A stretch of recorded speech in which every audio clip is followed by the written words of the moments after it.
नमस्कार सूद सर, आपका बहुत-बहुत स्वागत है। नमस्कार जी, बहुत-बहुत शुक्रिया आपका। सूद सर, नरेंद्र मोदी अभी अमेरिका की विजिट पर जाने वाले हैं, ये खबर आ रही है। इसका ज़्यादा प्रसार नहीं किया जा रहा है। तो बहुत सारे लोग ये कह रहे थे कि मोदी जी अभी जो इतनी घटनाएँ हो रही हैं, उस पर कुछ बोल नहीं रहे हैं और मोदी जी क्या अमेरिका से डर गए हैं? बांग्लादेश पे कुछ नहीं कर रहे हैं, देश में इतनी घटनाएँ हो रही हैं, उस पे नहीं कर रहे, राहुल गांधी बोल रहे हैं, उस पे कुछ नहीं कर रहे हैं। तो मोदी जी की ये विजिट जो है अमेरिका की, वो किस लिए होने जा रही है और कितनी महत्वपूर्ण होगी ये भारत के लिए? देखिए, पहले तो मैं एक बात बता दूँ कि यहाँ जो लोग कह रहे हैं कि बांग्लादेश पे कुछ नहीं कर रहे, बांग्लादेश पे जितना काम मोदी ने किया है ना, मोदी ने तो अभिनंदन जो पकड़ा गया तब भी कुछ नहीं कहा था। क्या बोले थे कुछ? छुड़वा लिया उसको। उसी तरीके से बांग्लादेश के अंदर काम हो रहा है। तभी तो बांग्लादेश के मिनिस्टर मंदिरों के चक्कर काट रहे हैं। तभी तो बांग्लादेश के मिनिस्टर बड़े ईगर हैं कि मोदी से मिलें और मोदी मिल नहीं रहे, क्योंकि मोदी इन चीज़ों पे बात नहीं करते। मोदी इन इश्यूज़ को डिस्कस नहीं करते और जो राहुल गांधी जो कुत्ता भौंक रहा है, उस पे क्या बात करेंगे मोदी? क्यों उस पे कुछ बोलें? क्या ज़रूरत है उनको कुछ बोलने की? बेपैर सिर पैर की बातें करता है राहुल गांधी, तो क्या उस पे बोले? तो मोदी जी, जो लोग सोच रहे हैं कुछ नहीं बोलते, मोदी जी काम करते हैं। अगर मालदीव ने यहाँ पे गालियां दी उस टाइम पे पीएम मोदी को, एब्यूजिव लैंग्वेज यूज की, तो पीएम मोदी ने क्या किया? कुछ बोले? लक्षद्वीप चले गए, वहां पे स्नॉर्कलिंग की, फोटो खिंचवा लिया, सारा काम हो गया। और उसके बाद उन्होंने क्या किया कि वहां पे लक्षद्वीप के अंदर एक बेस बना ली, इंडिया की नेवल बेस स्टार्ट कर, फिर वहां पे 2 एयर बेस और बन रही हैं। और इन्होंने मालदीव से कुछ नहीं कहा। आज तक मोदी ने कोई स्टेटमेंट नहीं दी, बल्कि कॉप्स की मीटिंग में यूएई में मिले थे, तब कहा भी आप हमारे पड़ोसी हैं, हमें हमारे रिलेशन अच्छे होने चाहिए।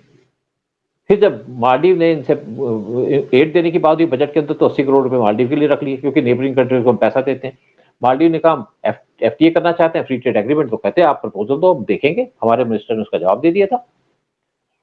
लेकिन मालदीव का क्या हुआ? बोले कुछ नहीं, काम कर दिया। आज मालदीव का क्या हालत है? उन्होंने कहा जी हमको चावल राइस चाहिए, कहते हैं ले लो, वो भी तुम्हें देंगे। लेकिन मालदीव का हाल ये हो गया कि ये हर एक चीज को पूरा स्टडी किया जाता है। स्टडी किया जाता है अपने एजेंसीज के थ्रू, स्टडी किया जाता है अपने फॉरेन ऑफिस के थ्रू। और मालदीव का पता था कि मालदीव का क्या होगा। मालदीव इस टाइम पे भीख मांग रहा है, मालदीव बर्बाद हो चुका है, फॉरेन एक्सचेंज रिजर्व खत्म हो चुके हैं मालदीव के, जबकि इंडिया ने वहां कुछ नहीं किया। उसके बाद हमारे फॉरेन मिनिस्टर को बुलाया उन्होंने, फॉर एस जयशंकर साहब वहां गए, मिले, बीजू से ही मिले, और बीजू से मिलने के बाद वहां पे इन्होंने बातें की इश्यूज के ऊपर।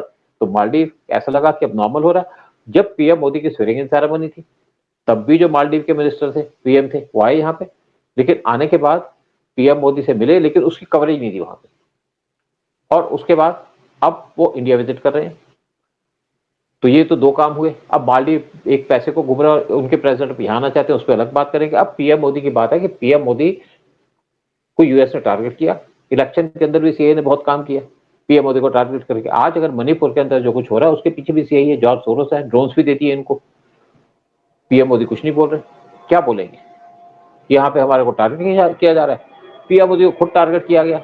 बांग्लादेश के अंदर गवर्नमेंट गिरा दी, जो इंडिया फ्रेंडली गवर्नमेंट थी, उसको हटा दिया इंडिया को टारगेट करने के लिए। सारा काम सीआईए का था। वहां पे पीएम मोदी ने कोई जवाब नहीं दिया। जब पीएम मोदी रशिया गए, तो राजनाथ सिंह को इन्होंने भेज दिया था यूएस के अंदर। वो वहां पे मिलके वहां के डिफेंस डील कर रहे थे। MQ-9 भी ड्रोन्स खरीदे जा रहे थे, जो जल्दी इंडिया को सप्लाई कर, इंजन जो हमारे तेजस के लिए चाहिए, उसकी डील फाइनलाइज हो गई है। साथ में वहां पे वो हमारी सबमरीन की जो सामान चाहिए वो दे रहे हैं। साथ में यहाँ पे इंडिया में एक टेक्निकल बेस बनेगी, जहाँ पे शिप्स और सबमरीन को रिपेयर किया जाएगा, उसके ऊपर काम किया जा रहा है यूएस की मदद से। तो पीएम मोदी बोलते कुछ नहीं, करते हैं। जो कुत्ते की तरह भौंकते हैं, वो जाकर यूएस में भौंकेंगे। G20 होती है, तो ये जो आदमी आपका राहुल गांधी फॉरन जाके बात कर रहा था, इंडिया को गालियां दे रहा था। ये देश की इमेज खराब कर रहे हैं। पीएम मोदी देश की इमेज ठीक कर रहे हैं। पीएम मोदी बोले तो कुछ नहीं। अब पीएम मोदी जा रहे हैं यूएस के अंदर सितंबर 22 को। वहां पे कुछ हिंदू ऑर्गेनाइजेशन ने उनको बुलाया, वो जा रहे हैं। और वहां पे नवंबर अक्टूबर के अंदर इलेक्शन है यूएस के अंदर, या नवंबर में इलेक्शन है, बड़े इंपॉर्टेंट इलेक्शन है। तो पीएम मोदी की जो विजिट है यूएस की, बड़ी सिग्निफिकेंट विजिट है, क्योंकि यूएस इस टाइम पे इंडिया को टारगेट कर रहा है। एक तो बांग्लादेश की तरफ से, एक पाकिस्तान की तरफ से। पाकिस्तान के मिलिटेंट अगर इंडिया के अंदर अटैक कर रहे हैं आकर के, तो यूएस और सीआईए ने कहा कि आप करो, हम देख लेंगे। तो पीएम मोदी कोई किसी चक्कर में फंसना नहीं चाहते। इन्होंने इंदिरा गांधी से बहुत चीजें सीखी हैं कि ऑफेंसिव मत हो। इंदिरा गांधी ऑफेंसिव हो जाती थी, साधुओं को मार दिया, कभी कुछ कर दिया, इमरजेंसी लगा दी। पीएम मोदी ऐसी सिचुएशन को अवॉइड कर रहे हैं। बोलने से तो कुछ नहीं होता, काम करने वाला आदमी काम करता है, बोलने वाला बोलता रहता है। अब यहाँ पे यूएस जा रहे हैं। और एक पन्नू की बात हो रही है। पन्नू का कनाडा के अंदर घर है, उनके पड़ोस के घर के अंदर आग लग गई। रात को वहां पे किसी ने कुछ कर दिया और आग लग गई, गाड़ियां जल गई वहां पे, मरा कोई नहीं, घर के लोगों को तो वहां की एजेंसी ने निकाल लिया। वहां पे 2 लोग वहां पे धुआं ले गए थे तो उनको उन्होंने बचा लिया और उसके बाद सो गया। अब वहां पे ये चल रहा है कि ये तो पन्नू का घर पे अटैक करना चाह रहे थे, पन्नू का घर उसके पड़ोस का घर है, क्योंकि पन्नू ने कुछ दिन पहले पीएम मोदी को वार्निंग दी थी कि ये यूएस जा रहे हैं, यूएस गवर्नमेंट से कहा था कि आप जो भी हिंदू ऑर्गेनाइजेशन है उनको ब्लैकलिस्ट करो, और साथ में कहा था टारगेट पीएम मोदी है। तो टारगेट तो पीएम मोदी बना रहे थे, लेकिन यहाँ पे जो है पन्नू बन गया टारगेट। अब इस पे क्या हमारी एजेंसी काम कर रही है? अगर हमारे आप पीएम को गालियां दोगे तो एजेंसी चुप तो नहीं बैठेंगी, उनका काम बनता है।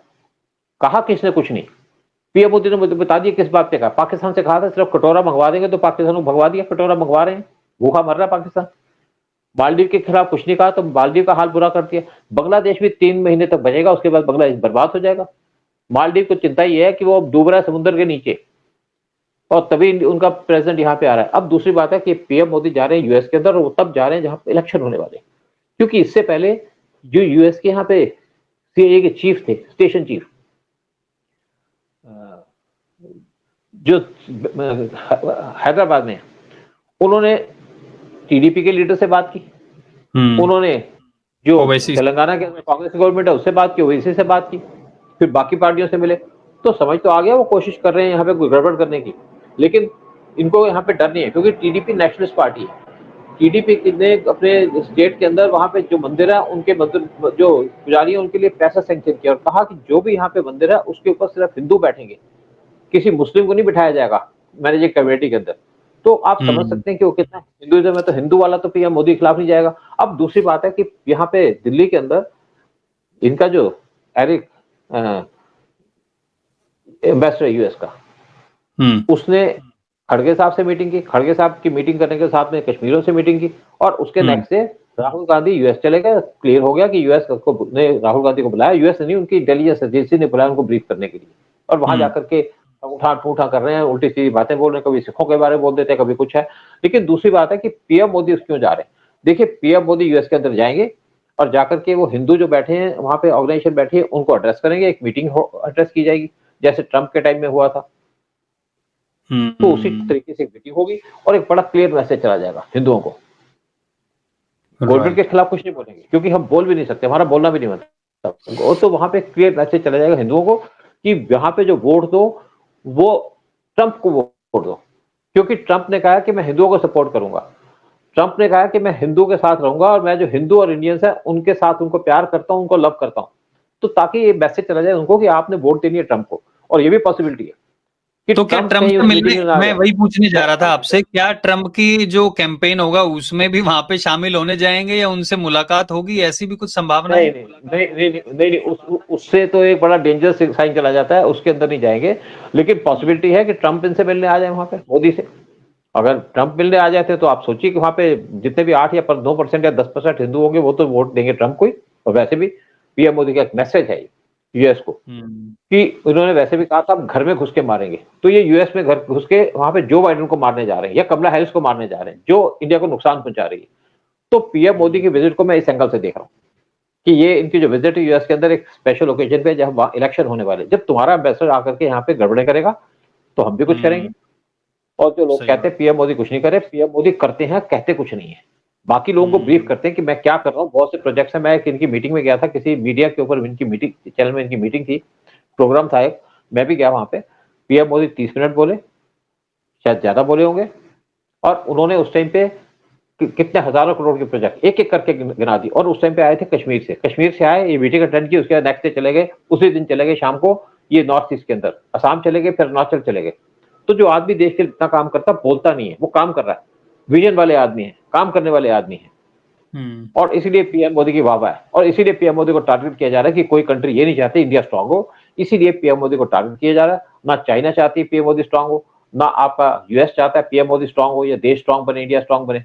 तभी तो यूएस ने इंडिया के अंदर 7th फ्लीट भेज दी थी 71 का वार हुआ था। जब इंडिया ने वाजपेयी के टाइम पे, जब इंदिरा गांधी के टाइम में यहाँ पे न्यूक्लियर बम किया, एक्सपेरिमेंट किया, वाजपेयी के टाइम किया, तो पाकिस्तान को यूएस ने बम बना दिया। वो इंडिया पे सैंक्शन लगा रहा था कि यहाँ पे सैंक्शन लगा देंगे तुम्हारे, वो तो हमारे साथ ईरान खड़ा हो गया, रशिया खड़ा हो गया कि हमारे पे सैंक्शन लगाने की बात नहीं हुई। और उस टाइम पे इन्होंने पाकिस्तान के अंदर जो न्यूक्लियर बनाया पाकिस्तान को, पूरा सीआईए ने बनाया, अमेरिका ने बनाया, क्योंकि ये इंडिया को नहीं चाहते इंडिया स्ट्रांग बने, और ये चाहते इंडिया पाकिस्तान के साथ लड़ता रहे, झुलता रहे, जैसे रशिया यूक्रेन वार कराया यूएस ने, इसी तरीके से इंडिया पाकिस्तान वार सारे टाइम में यूएस ने पाकिस्तान को सपोर्ट किया। 71 में पाकिस्तान को कहते हैं कि हम यहाँ डेमोक्रेसी लाना चाहते हैं। पाकिस्तान में डेमोक्रेसी नहीं थी। 71 में क्या डेमोक्रेसी थी वहां पे? क्या 65 में डेमोक्रेसी थी पाकिस्तान के अंदर? कुछ नहीं किया। जहाँ डेमोक्रेसी थी बांग्लादेश के अंदर, उसको हटा दिया। वहां पे अब इंडिया को टारगेट कर रहे हैं। इंडिया के लिए चिंता की बात है, इंडिया कंसर्न है, लेकिन पीएम मोदी इन चीजों में ध्यान नहीं देते। ध्यान देते हैं लेकिन वो करते वो हैं जो उनको करना है। अगर हम मालदीव को बर्बाद कर सकते हैं, अगर हम पाकिस्तान को बर्बाद कर सकते हैं, तो हम आपके बांग्लादेश को बर्बाद करेंगे, जो हमारे खिलाफ है, लेकिन करेंगे कुछ नहीं, दूसरे काम करेंगे। ये जरूर है कि हिंदुओं को सेव करने के लोग कहते कुछ नहीं किया, तभी तो उनके प्राइम मिनिस्टर मंदिरों में जा रहे हैं, तभी तो मोहम्मद यूनुस मंदिर में जा रहे हैं, तभी तो उनके मिनिस्टर मंदिरों के अंदर जा रहे हैं। फिर वहां स्टेटमेंट दी जा रही है कि मंदिरों की प्रोटेक्शन की जाएगी, कोई इनको टारगेट नहीं किया जा। स्टेटमेंट तो दे रहे हैं, हिंदू भी वहां पे प्रोटेक्ट कर रहे हैं, क्योंकि जब तक आप खड़े नहीं होगे तो गवर्नमेंट आपको कैसे सपोर्ट करेगी। अब जो लोग यहाँ से बांग्लादेश के अंदर इंडिया के अंदर आए हुए हैं, कुछ मिनिस्टर्स हैं, कुछ आर्मी के लोग हैं, इनकी एक फौज तैयार की जा रही है, साथ में मुक्ति बाहिनी की तरह एक फौज तैयार की जाएगी, और जो बांग्लादेश के अंदर जो हिंदुओं पर अटैक किया जाएगा, ये लोग जाएंगे और लड़ेंगे और प्रोटेक्ट करेंगे उनको। हमारी आर्मी उनको सपोर्ट देगी, ट्रेनिंग देगी, क्योंकि हमको हिंदुओं को बचाना है। हमारे लिए कोई और तो आएगा नहीं बचाने के लिए। हिंदू को तो हिंदू से बचाएंगे, एक अकेली कंट्री है हिंदुस्तान की, और वहां पे आप जितने मर्जी जिहादियों को खड़ा कर लो, एक चुन चुन के मारे जाएंगे। वेट कर लीजिएगा थोड़े दिन की बात। मैंने पहले कहा था एक बार कि पाकिस्तान जो मिलिटेंट अटैक कर रहा है, पाकिस्तान के ऊपर एक बड़ा काम होने वाला है। देखा आपने पाकिस्तान में क्या हुआ था? पाकिस्तान के अंदर क्या हो रहा है? बीएलए बलूचियों ने पाकिस्तान के नाक में दम करके रखा हुआ है, और प्रोटेस्ट हो रहे हैं। देखिए, मैं एजेंसी में रहा हूं, मुझे पता है काम कैसे किए जाते हैं, कैसे काम होते हैं, और वही कर रहे हैं हमारे। राइट। चलिए ऐसा करते हैं कि मोदी जी की जो विजिट है वो आंख खोलने वाली हो, और अमेरिका को उस पे अकल भी लगे, और हमारे देशवासी भी समझें कि मोदी जी चुप है तो उसके पीछे कोई ना कोई कारण जरूर है। बहुत बहुत धन्यवाद सूद सर जानकारी शेयर करने के लिए। सभी से निवेदन है वीडियो को लाइक शेयर करें। जय हिंद, जय भारत। जय हिंद, जय भारत।